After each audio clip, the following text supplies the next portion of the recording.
Hello, children. Welcome to the YouTube channel of City Head Public School, Barabanki. Today, I will teach you third chapter of Social Science of class 5th. ठीक है. Your third chapter is Variety in Climate. ठीक है. आपकी जो climate है उसकी variety यानी विभिन्नता. अबाउट द चैप्टर का मतलब है इस चैप्टर में क्या क्या दिया जाएगा, क्या क्या किन उन बिंदुओं को, जो मेन बिंदु है उनको दिया जाता है अबाउट द चैप्टर में. Weather the climate, distance from the equator, height from the sea level,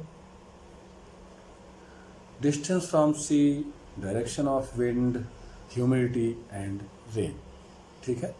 तो फर्स्ट पॉइंट है आपका weather and climate. The lifestyle of people in different part of the world are different. The main reason is the climate. The lifestyle of people in different part of the world are different. विश्व में लोगों की दिनचर्या या जीवन शैली अलग अलग भागों में अलग अलग तरीके की होती है. The main reason is the climate. और इसका मुख्य कारण है क्लाइमेट. क्लाइमेट को हिंदी में जलवायु बोलते हैं. ठीक है.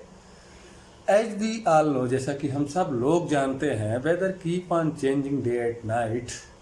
जो वेदर है, ठीक है, ये दिन और रात में बदलता रहता है. The condition of atmosphere at any particular place at a time is known as it weather. कैसा मौसम है पर्टिकुलर समय में, उसे हम वेदर के नाम से जानते हैं. कैसा एटमॉस्फेयर है, कैसा उस समय एक निश्चित समय में कैसा वेदर है, कैसा एटमॉस्फेयर है, उसे हम वेदर कहते हैं. The average value of this weather for a longer duration of time is known as the climate.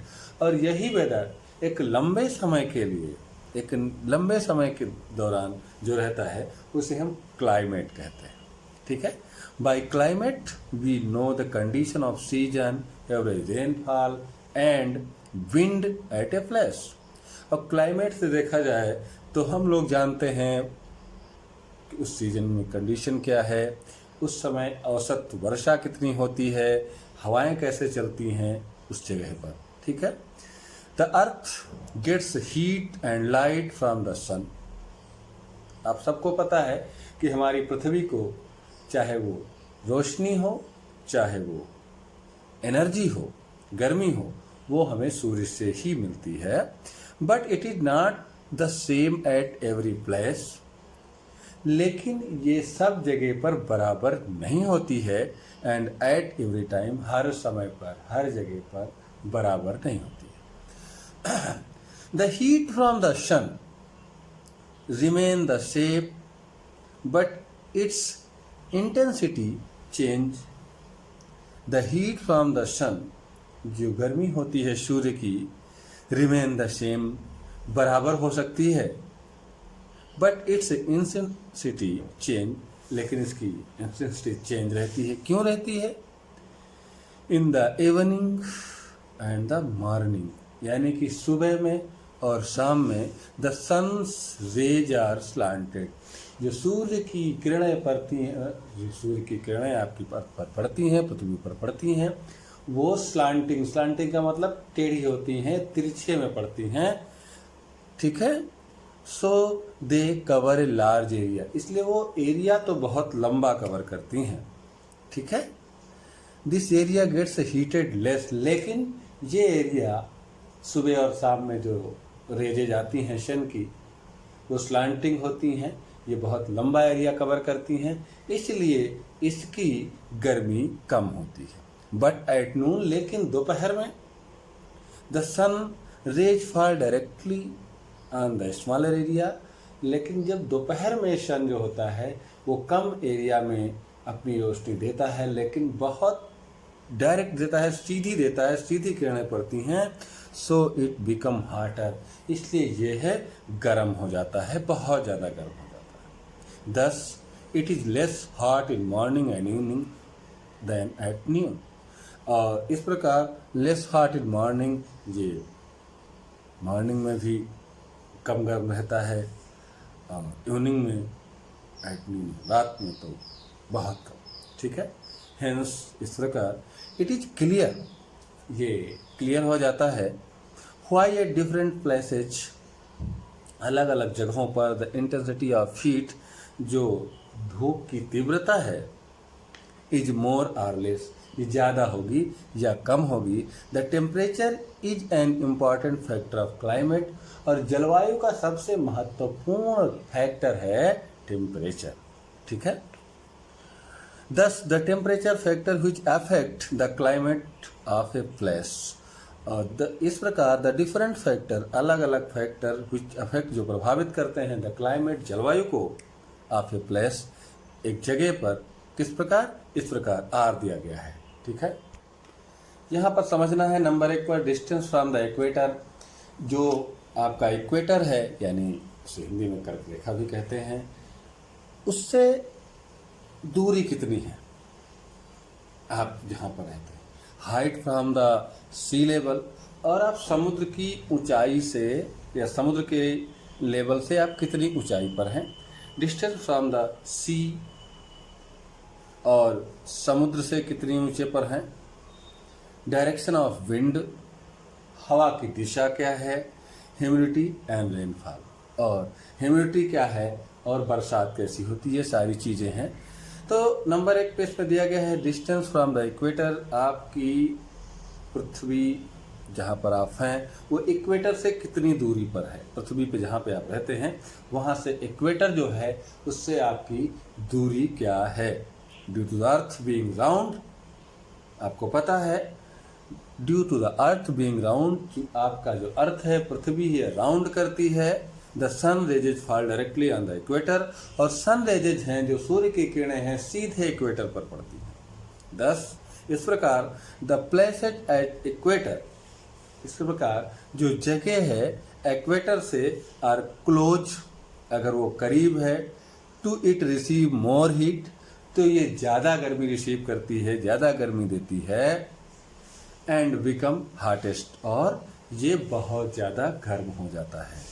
As we move from the equator toward, और जैसा कि हम the pole, as we move from the equator toward the pole, जैसे हम equator से pole की तरफ move करते हैं, यानी कि पोल की तरफ बढ़ते हैं, वो पोल नॉर्थ पोल हो या साउथ पोल हो, किधर भी बढ़ते हैं, the sun's rays start getting slanted, इस प्रकार जो सन की रेजेज हैं, सूर्य की जो किरणें हैं वो तिरछी होती चली जाती, ठीक है।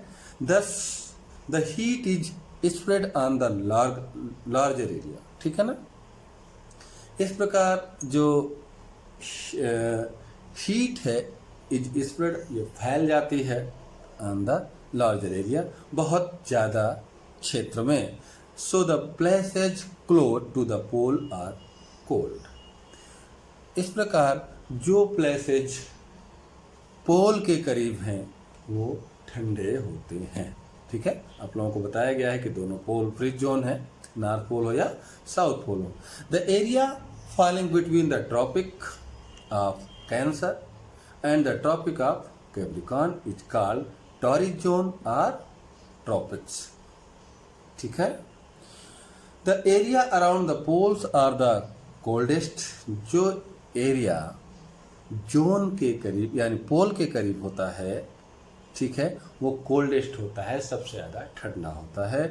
These are called frigid zone, और इसे नॉर्मली फ्रिज जोन भी कहा जाता है, जो सदैव वहाँ पर सारा कुछ जमा ही रहता है, यानी कि पानी जमा रहता है। One zone lies inside the Arctic circle, और एक जोन है जो आर्कटिक सर्किल में है, जो नॉर्थ पोल पे पड़ता है। वाइल, जबकि द सेकंड वन लाइज, जबकि दूसरा जो फैला हुआ है इनसाइड द एंटार्क्टिक सर्कल, जो दूसरा एंटार्क्टिक सर्कल पर है, जिसे हम साउथ पोल भी कहते हैं, ठीक। The area between the torrid zone and the frigid zone is neither too hot nor too cold, और वो एरिया जो टॉरिड जोन है and the frigid zone is neither too hot, ना तो ज़्यादा गर्म होता है ना तो ज़्यादा ठंडा होता है, ठीक है। 10 इस प्रकार this area is called temperate zone, इस एरिया को टेम्परेट जोन कहा जाता है। 10 it become clear that as one move from the equator, the temperature gets on reducing. इस प्रकार इट्स बिकम क्लियर, ये निश्चित हो जाता है दैट कि someone moves from the equator, जैसे वो इक्वेटर से बढ़ता है, इक्वेटर की तरफ से बढ़ता है, the temperature gets on reducing, इस प्रकार उसी समय से टेम्परेचर यानी कि तापमान रिड्यूस होने लगता है, कम होने लगता है.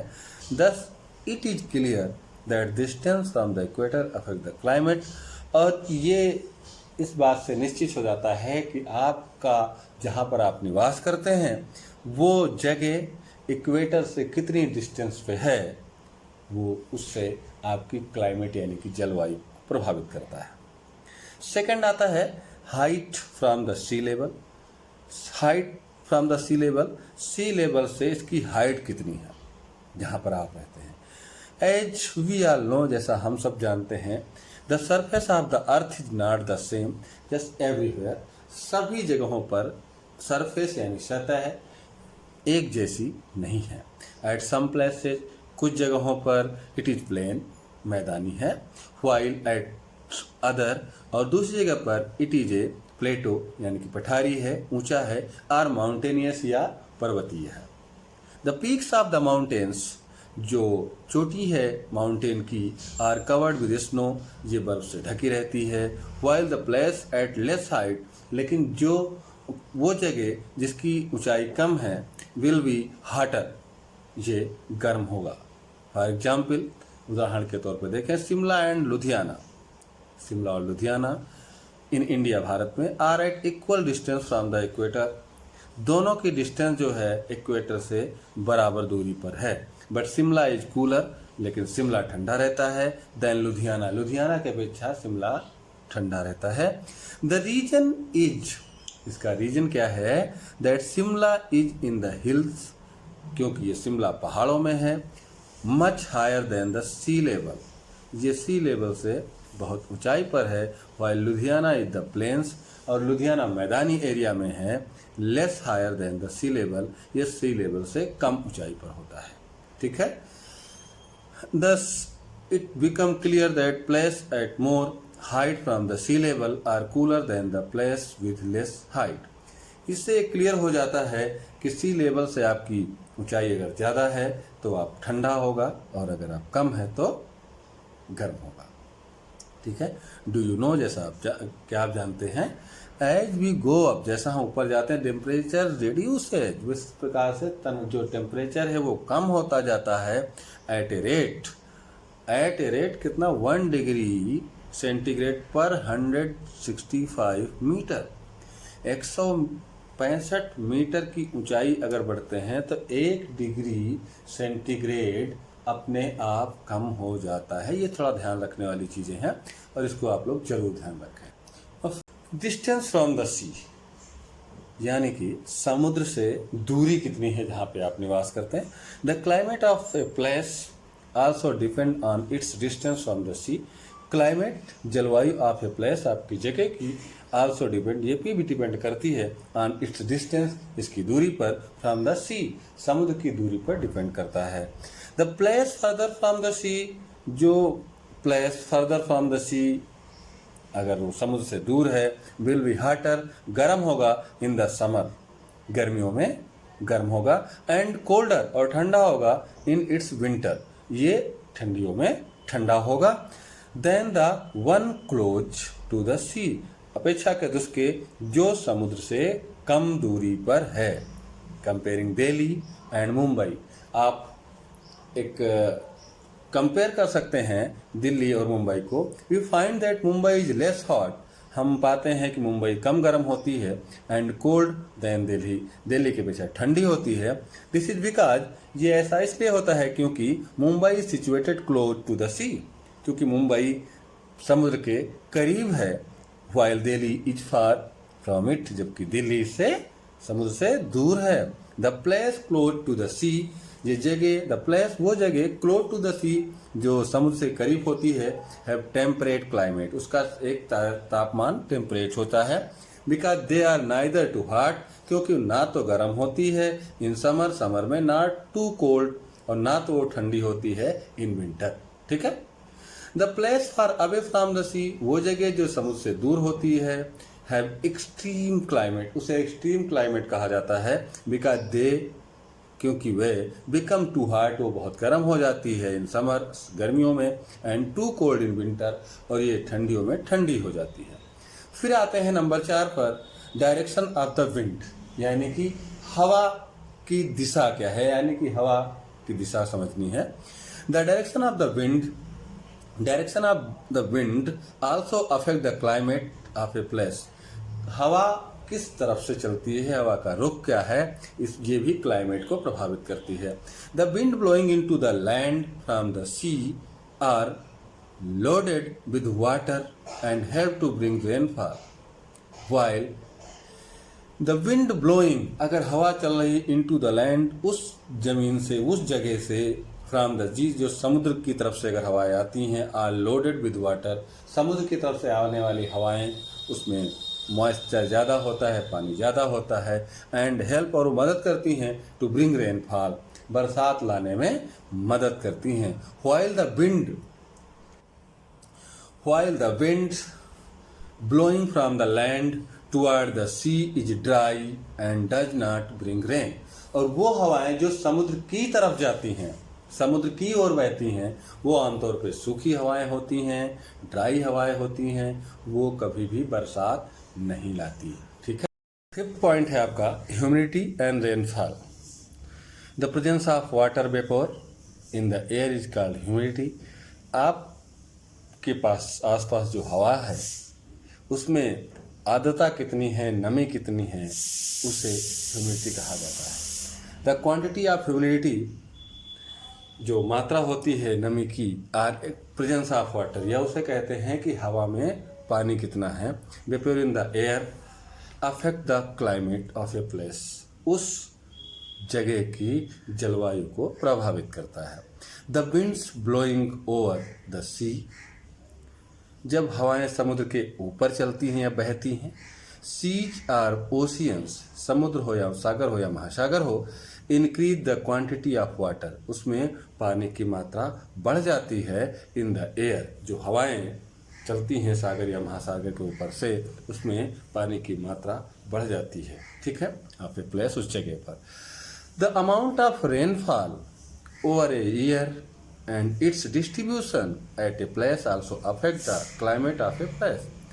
Amount of rainfall यानी कितनी मात्रा में बरसात है या होगी ओवर ए ईयर, पूरे साल में, एंड इस डिस्ट्रीब्यूशन, इसका जो वितरण है एट ए प्लेस, इस जगह पर, आल्सो अफेक्ट, उसको भी प्रभावित करता है the climate of a place, उस जगह की जलवायु। We find that places where the rainfall distribution very extreme have more extreme condition. कभी कभी हम लोग पाते हैं कि जहाँ पर बरसात जो वहाँ पर होती है, इट वेरी एक्सट्रीम, बहुत ज़्यादा होती है मोर एक्सट्रीम कंडीशन, एक्सट्रीम कंडीशन के बावजूद और अधिक होती है। दस इज द रीजन, इस प्रकार ये जो कारण है, दैट फैक्टर, जो कि कारण बनते हैं, at different places being different also affect the climate, अलग अलग जगहों पर अलग अलग तरीके की जलवायु होती है। ठीक है। नो दिस आल्सो, आपको इसे भी समझना चाहिए। The peaks of mountain at equator, the peaks of mountain, जो माउंटेन है at equator, are covered with snow round the year, पूरे साल बर्फ से घिरे रहते हैं। Temperate climate is also called ocean, या ओशियनिक क्लाइमेट कहा जाता है। एंड एक्सट्रीम क्लाइमेट, और जो एक्सट्रीम क्लाइमेट है, is also called continental climate, इसे कॉन्टिनेंटल क्लाइमेट कहा जाता है। ठीक है। ड्यूरिंग द डे, दिन के दौरान, the cold wind blow toward the land, while at night these wind blow toward the sea. शाम को हवा समुद्र की तरफ चलती है, जबकि दिन को हवा समुद्र की ओर चलती है। ठीक है। There has been no rainfall in a desert, यहाँ पर इस रेगिस्तान पर बहुत दिनों से बारिश नहीं हुई। आप Peru for the last 400 years, करीब 400 साल से वहाँ पर बरसात नहीं हुई। ये एक रेगिस्तान है पेरू का, ठीक है। लर्न बाय नाउ, हमें ये भी पढ़ना है। The condition of atmosphere at any place at given time is called its weather, while the continuation of this weather for a longer period is called climate, ठीक है। बहुत लंबे समय के लिए जो मौसम होता है उसे क्लाइमेट कहा जाता है, और निश्चित समय के लिए जो होता है, एक निश्चित कम समय के लिए जो होता है उसे वेदर कहा जाता है। ये हम आप लोगों को पहले बता चुके हैं। Temperature is an important factor of climate, जलवायु के लिए तापमान बहुत महत्वपूर्ण है, ये भी आप लोगों को हम पहले बता चुके हैं। द टेम्परेचर रिड्यूस, तापमान कम हो जाता है, एज वन गोज अवे, अगर हम जाते हैं from the equator toward the pole, equator से पोल की तरफ बढ़ते हैं तो तापमान कम होता जाता है। Places at a much height, जो जगह हैं ज़्यादा ऊंचाई पर हैं, द सी लेवल, समुद्र लेवल से आर कूलर और ठंडी होती हैं, दैन द प्लेसेज, वो जगह एट ए लेजर हाइट, कम हाइट पर जो होती है उनकी अपेक्षा। The climate of a place, एक जलवायु उस जगह की आल्सो डिपेंड, निर्भर करती है ऑन इट्स डिस्टेंस, इसकी दूरी पर, फ्रॉम द सी, समुद्र से कितनी दूरी है इस पर भी क्लाइमेट निर्भर करता है। The direction of the wind also affect the climate of a place, और जो हवाएं चलती हैं वो भी निर्भर करती हैं वहाँ की जलवायु को, ठीक है। नीचे आता है exercise, tick the correct option. जैसा कि हम इसके पहले लगभग चैप्टर में बता चुके हैं कि जो एक्सरसाइज है टिक द करेक्ट आंसर, इसमें आपको क्वेश्चन पढ़ना है, ठीक है। क्वेश्चन पढ़ना है, फिर उसे बहुत अच्छे से समझना है, आपने चैप्टर में क्या पढ़ा है इसका आंसर चैप्टर में होता है। अगर चैप्टर आपने डीपली पढ़ा है तो इसका आंसर आपको मिल जाएगा। 3 ऑप्शन दिए गए हैं ए बी सी, इनमें से कोई एक आंसर करेक्ट है, बाकी 2 का आंसर रॉन्ग है। करेक्ट आंसर पे आपको पेंसिल से टिक आउट करना है, ओके, दैट्स फाइन, ओके।